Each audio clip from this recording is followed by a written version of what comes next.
Announcement of a simplified visa process for Nigerian nationals has sparked a growing backlash in South Africa, with some citizens taking to the social media to demand his resignation. The measure, according to him, simplifies visa processes in the country and is expected to facilitate travel for Nigerian business people and tourists with a 5-year multiple entry visa initiative. But critics have called for the reversal of the decision, accusing the government of prioritizing foreign relations over domestic concerns. This morning, Gabriel Crouse, Executive Director at IRR Legal, joins me on the show. Thank you so much, Gabriel, for joining us. Thank you. Greetings. So, as you're well aware, President Ramaphosa, through the new visa policy, is aiming to boost economic and tourism activities between Nigeria and the country. But I need to find out from you if you actually support that policy. Yes, of course. Free trade is demonstrated to improve both the living conditions of the host country and of the migrants who make it through, as well as those who the sending country, which receives remittances. The decision was one to efficientize both trade and movement of people in a legal fashion, and that is most welcome. But this move has actually, sparked a growing backlash that we've seen in South Africa, with the calls for the president to resign. So when you say that this is actually good, why does it seem as though some South Africans have reservations towards this business growth plan of the president? There's a couple of parts to the answer to that question. Part one is the president, Cyril Ramaphosa, communicated very badly. He initially said about 9 days ago that Nigerians will be able to get into South Africa without submitting a passport. Now, that to most people sounded like saying no passport is necessary at all, and that would be a very bad decision. No one should be able to cross borders without any passport at all. The president subsequently clarified his statements to mean that Nigerians should be able to go through the first phase of the application process for a visa while they're still in Nigeria using a copy of their passport. Then in the second phase, submit the real passport. So it'll still be necessary, and it was miscommunicated, and South Africans responded to the miscommunication. That's the first problem. The second problem is that South Africa's borders have been notoriously porous for the last couple of decades. In my view, I think in most people's views, legal immigration is a very good idea. Illegal immigration is another story, and where the border patrol is corrupt or incompetent, you have a concern because it means the law sovereignty is not being preserved. The third part of the problem is that South Africa has one of the highest recorded unemployment rates in the world. I think at the moment it's second only to Angola. Our economy shrank by a third in the last reported quarter by the official government statistics body, Stats SA. And with these conditions, we've basically had a shrinking economy since 2010, in real terms, adjusted for inflation and so on. I think there's been a growing amount of anger, despondency, and that can then be taken advantage of by populist politicians of all sorts, including the xenophobic ones who say, no, this is not our fault. This is because immigrants are coming in. So if you combine those, miscommunication from the president, terrible economic conditions, a trend of xenophobia being fueled by the populist politicians trying to excuse their own failures by pointing the finger at immigrants, together it unfortunately brews up this controversy. But I think the good news is that the basic policy is quite reasonable. And although there was this initial backlash when it was miscommunicated, since it's been clarified, I really have seen very little by way of ongoing public criticism of the policy. It seems that the general public is much more understanding now that it's been better explained.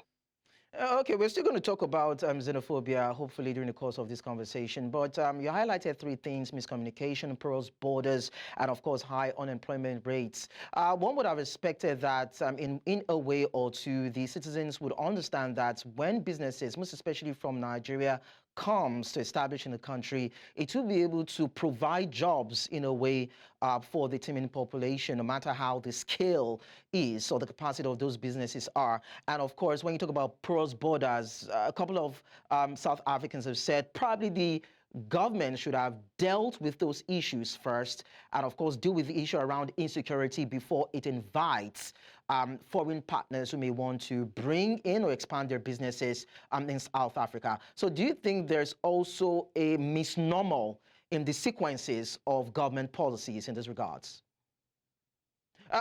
Gabriel, sorry to butt in. I'd like you to hold on. You are going to respond to that question anyway. We need to quickly go on a very short break, and when we return, we'll take your response.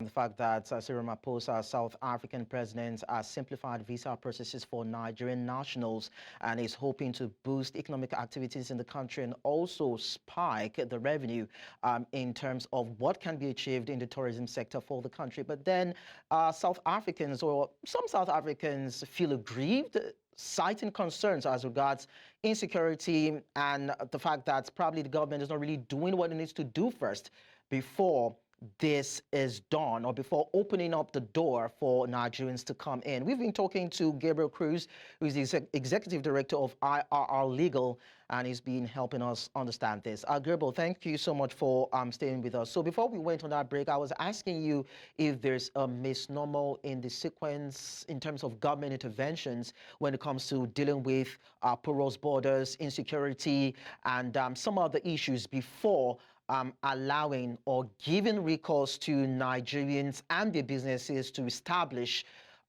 their tentacles, so to speak, in the country.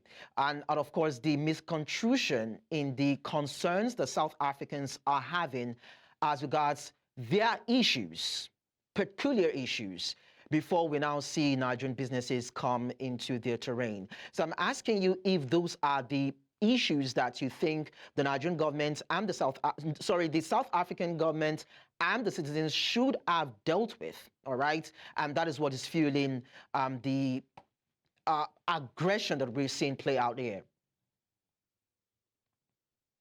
No, I think that the idea that the South African government should not allow Nigerian businesses to invest or not allow Nigerian tourists to come and visit South Africa until all of the border issues have been resolved in terms of our borders with Zimbabwe and other neighboring countries is not a good idea. I think that it's important to have a legal free trade and free investment regime as soon as possible with international partners. So it's the right thing to be expediting the visa application process and the trade regime between South Africa and Nigeria right now, even though the border situation isn't fully where it needs to be.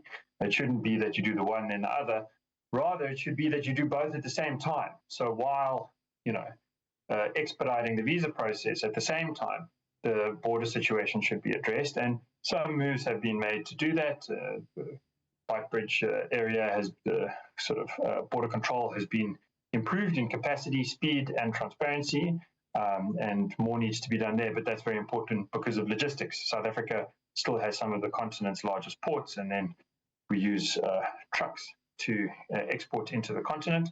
In that answers the first part of your question. The second part of your question: do South Africans, or do some South Africans, have a misunderstanding about what the net impact is of immigration from the rest of the continent into South Africa? I think that some people do have a misunderstanding. I think a lot of people get it. I think a lot of people enjoy the benefits of visiting tourists and businesses investing in South Africa, businesses doing trade, making things more convenient for South Africans. I think some people do labor under this delusion that when immigrants come in, they're sort of stealing jobs. And I think there are politicians who drive that narrative. But I think it's a minority who have that perspective. And that's partly an opinion of mine informed by polling, and partly an opinion of mine informed by traveling around townships and parts of rural South Africa where people depend on very small-scale businesses selling foods, plastic goods, fabrics, and so on.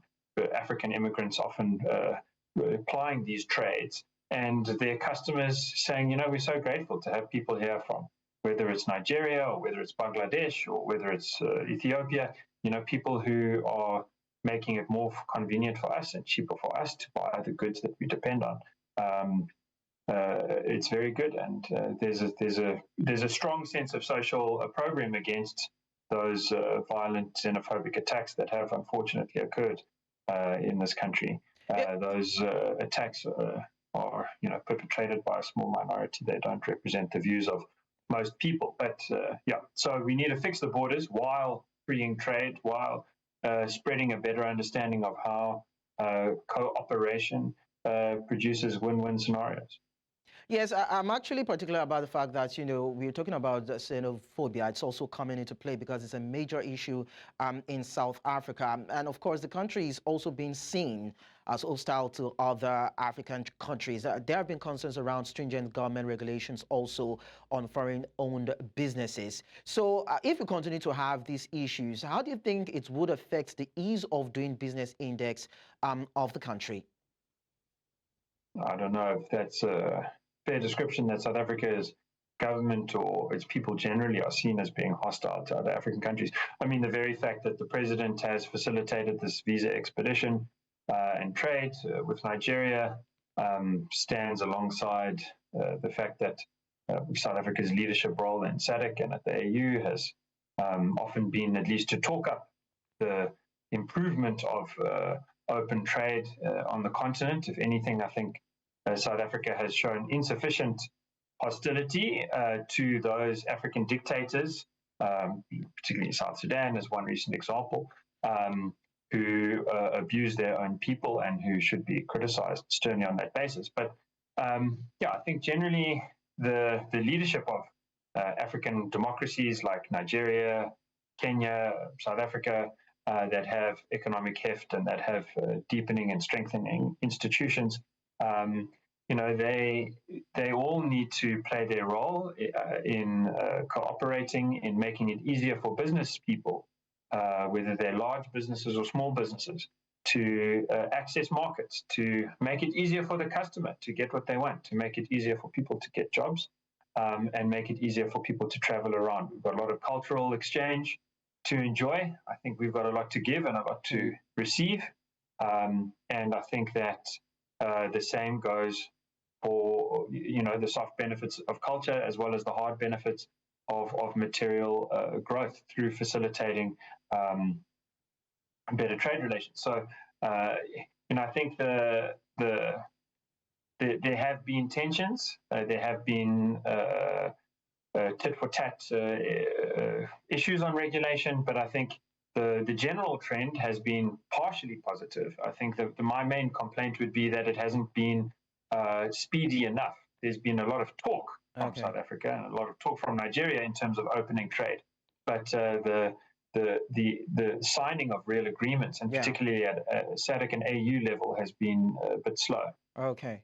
Well, we know that South Africa ranks 55th when you look at the global ranking in terms of tourism and travels. And we know that about 20% of revenue comes to South Africa based on tourists that cross over from Nigeria to South Africa. So there's a huge potential in there. And we hope that there could be some sort of understanding to actually increase the bilateral strength between the two powerful giants on the continent. Gabriel Crouse, Executive Director and Fellow, Institute of Race Relations, thank you so much for sharing your insights with us.